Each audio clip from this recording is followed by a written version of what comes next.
Shalom, Assalamualaikum warahmatullahi wabarakatuh. Om Swastiastu. Halo semua, perkenalkan nama saya Jessica Piningki Dumanau dengan NIM 7115401211066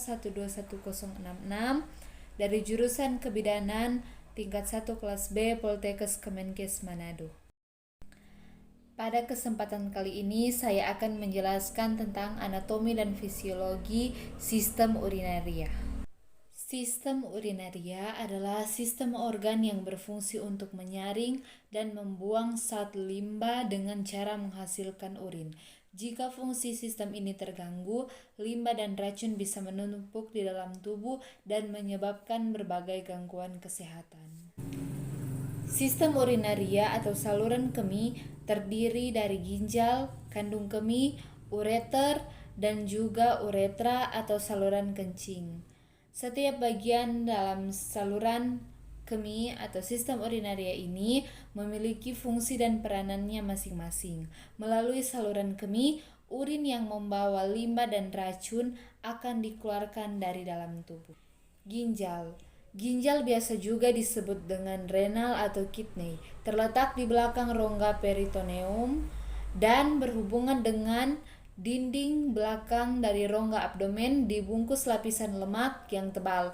Ginjal terdiri dari dua buah, yaitu bagian kanan dan bagian kiri. Ginjal kanan lebih rendah dan lebih tebal dari ginjal kiri. Hal ini karena adanya tekanan dari hati.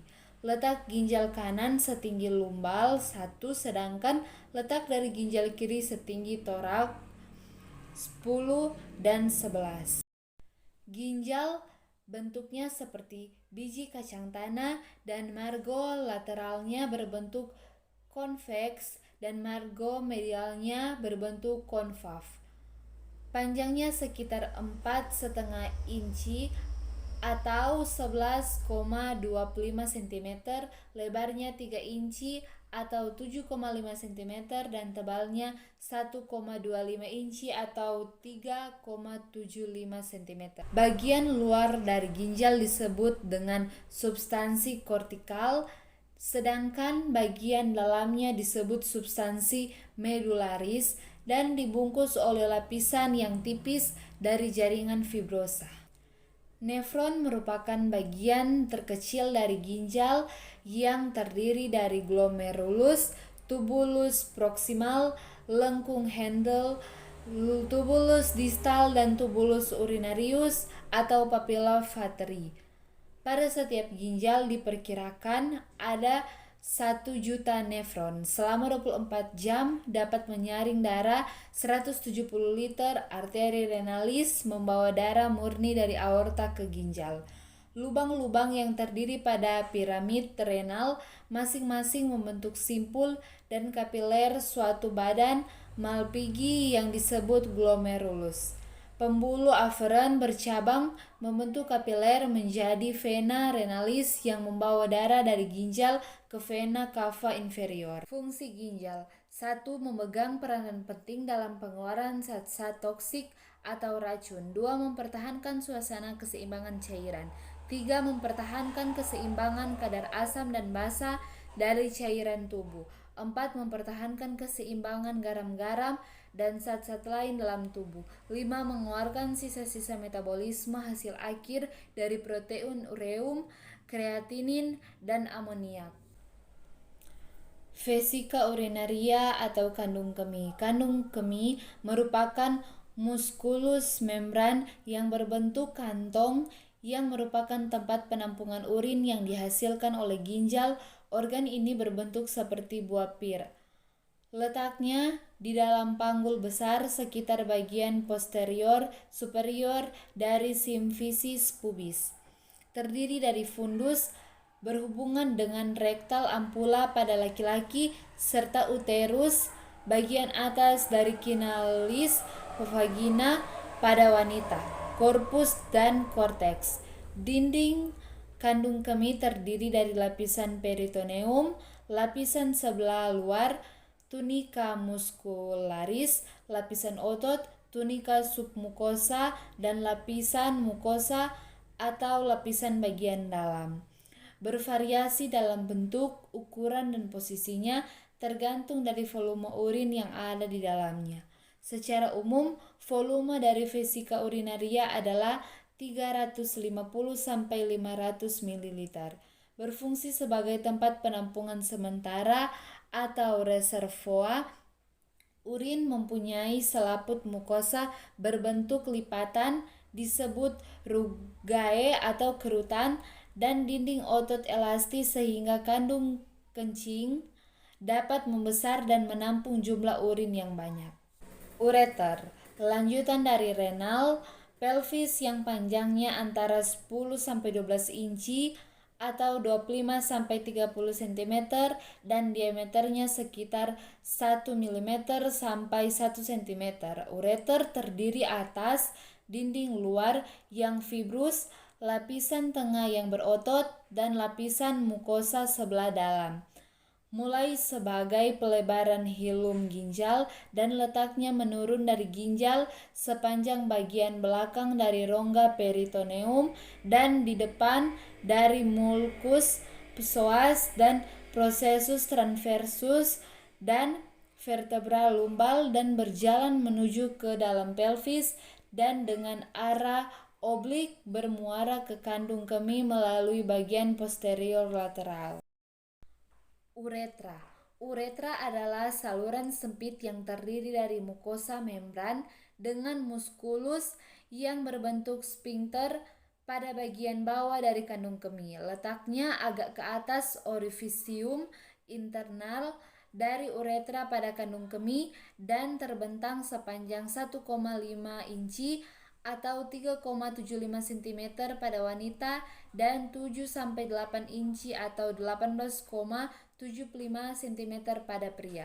Uretra pria dibagi atas pars protaltica, pars membran, dan pars cavernosa. Fungsi uretra yaitu untuk mentransfer urin dari kandung kencing ke meatus eksternal. Uretra merupakan sebuah saluran yang berjalan dari leher kandung kencing ke lubang air. Pembentukan urin. Urin merupakan larutan kompleks yang terdiri dari sebagian besar air atau 96% air dan sebagian kecil zat larutan atau 4% yang dihasilkan oleh ginjal, disimpan sementara dalam kandung kemih dan dibuang melalui proses mikturisi. Urin dihasilkan dari penyaringan darah yang dialirkan melalui cabang aorta abdominalis, yaitu arteri renalis, oleh nefron-nefron yang ada di ginjal. Nefron-nefron itu melakukan fungsi-fungsi seperti filtrasi, reabsorpsi, dan sekresi. Proses pembentukan urin. 1. Filtrasi atau penyaringan. Kapsula Bowman dari badan Malpighi menyaring darah dalam glomerulus yang mengandung air, garam, gula, urea, dan zat bermolekul besar atau protein dan sel darah sehingga dihasilkan filtrat glomerulus atau urin primer. Di dalam filtrat ini terlarut zat seperti glukosa, asam amino, dan garam-garam. 2. Reabsorpsi atau penyerapan kembali. Dalam tubulus contortus proximal, zat dalam urin primer yang masih berguna akan direabsorpsi yang dihasilkan filtrat tubulus atau urin sekunder dengan kadar urea yang tinggi. 3. Sekresi atau pengeluaran. Dalam tubulus contortus distal, pembuluh darah menambahkan zat lain yang tidak digunakan dan terjadi reabsorpsi aktif ion Na+ dan Cl- dan sekresi H+ dan K+ selanjutnya akan disalurkan ke tubulus collectivus ke pelvis renalis. Proses miksi. 1. Distensi kandung kemih kurang lebih 250 cc, ke refleks kontraksi dinding kandung kemih, ke relaksasi sphincter internus, ke relaksasi sphincter externus, ke penggosongan kandung kemih. Kemudian kedua, kontraksi kandung kemih dan relaksasi sphincter dihantarkan melalui serabut saraf simpatis. Pensyarafan vesika urinaria diatur thorakolumbal dan kranial dari sistem saraf otonom. Fase pengisian buli. Terjadi relaksasi dari buli-buli dan kontraksi dari bladder neck dan dipengaruhi oleh sistem simpatis. Volume buli pada usia dewasa muda sekitar 500 cc. Pada volume sekitar 150 cc sudah ada rangsangan untuk berkemih. Pada volume 300 cc, rangsangan untuk berkemih semakin kuat yang disertai pembukaan bladder neck secara spontan. Proses miksi masih bisa ditahan melalui sphincter uretra eksterna atau bisa diatur secara sadar.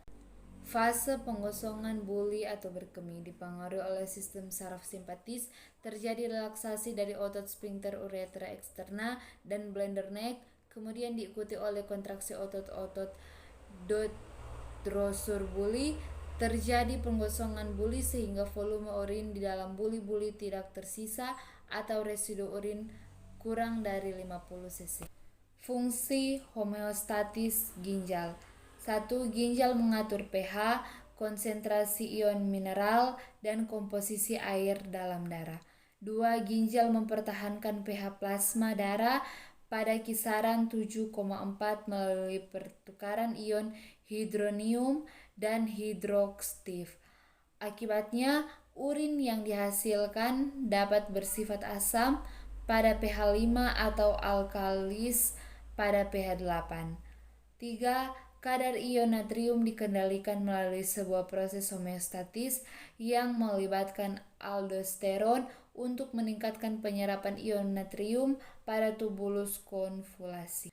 Kenaikan atau penurunan tekanan osmotik darah karena kelebihan atau kekurangan air akan segera dideteksi oleh hipotalamus yang akan memberi sinyal pada kelenjar pituitari dengan umpan balik negatif. Kelenjar pituitari mensekresi hormon antidiuretik atau vasopresin untuk menekan sekresi air sehingga terjadi perubahan tingkat absorpsi air pada tubulus ginjal. Akibatnya konsentrasi cairan jaringan akan kembali menjadi 98%.